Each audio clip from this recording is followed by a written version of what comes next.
Hello friends, welcome to my channel. ओम नमः शिवाय। आज हम सुनेंगे गुरुवार प्रदोष व्रत की कथा है। गुरुवार प्रदोष व्रत आपके जीवन को बेहतर बनाने में मदद करता है और गुरुवार प्रदोष व्रत का पालन करने से आप बृहस्पति भगवान और शिव माता पार्वती के आशीर्वाद को पाते हैं। तो चलिए अब कथा सुनना प्रारंभ करते हैं। गुरुवार प्रदोष व्रत की कथा के अनुसार एक बार इंद्र और वृत्रासुर ने अपनी अपनी सेना के साथ एक दूसरे से युद्ध किया। देवताओं ने दैत्यों को हरा दिया और उन्हें लड़ाई में पूरी तरह से नष्ट कर दिया। वृत्रासुर यह सब देखकर बहुत क्रोधित हुआ और वह स्वयं युद्ध लड़ने के लिए आ गया। अपनी शैतानी ताकतों के साथ उसने एक विशाल रूप धारण कर लिया जिसकी कोई कल्पना भी नहीं कर सकता था और वह देवताओं को धमकाने लगा।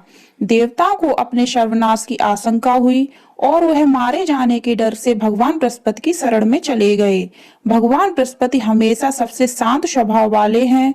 बृहस्पति जी ने देवताओं को धैर्य बंधाया और वृत्रासुर की मूल कहानी बताना शुरू किया, जैसे कि वह कौन है या वह क्या है। बृहस्पति के अनुसार वृत्रासुर एक महान व्यक्ति था। वह एक तपस्वी था, अपने प्रकार का था और अपने काम के प्रति बेहद निष्ठावान था। वृत्रासुर ने गंधमादन पर्वत पर तपस्या की और अपनी तपस्या से भगवान शिव जी को प्रसन्न किया।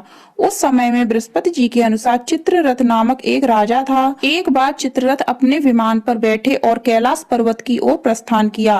कैलाश पहुंचने पर उनकी दृष्टि माता पार्वती पर पड़ी, जो उसी आसन पर शिव के बाईं ओर बैठी थी। शिव जी के साथ उसी आसन पर बैठा देखकर उन्होंने इस बात का मजाक उड़ाया कि उसने कहा कि मैंने सुना है कि जैसे मनुष्य मोह माया के चक्र में फंस जाते हैं, वैसे स्त्रियों पर मोहित होना कोई साधारण बात नहीं है। लेकिन उसने ऐसा कभी नहीं किया।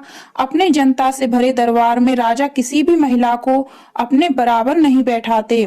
इन बातों को सुनकर भगवान शिव ने मुस्कुराते हुए कहा कि दुनिया के बारे में उनके विचार अलग और काफी विविध हैं। शिव जी ने कहा कि उन्होंने दुनिया को बचाने के लिए जहर पी लिया। माता पार्वती उस पर क्रोधित हो गईं।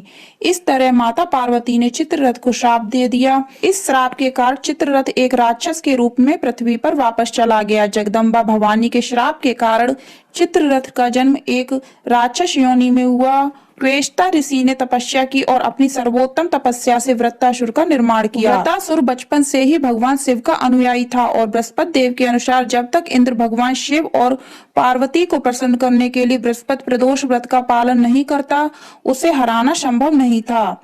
देवराज इंद्र ने गुरु प्रदोष व्रत का पालन किया और वे जल्द ही वृत्रासुर को हराने में सक्षम हो गए और स्वर्ग में शांति लौट आई। अतः महादेव और देवी पार्वती का आशीर्वाद प्राप्त करने के लिए प्रत्येक व्यक्ति को गुरुवार के दिन प्रदोष व्रत अवश्य करना चाहिए।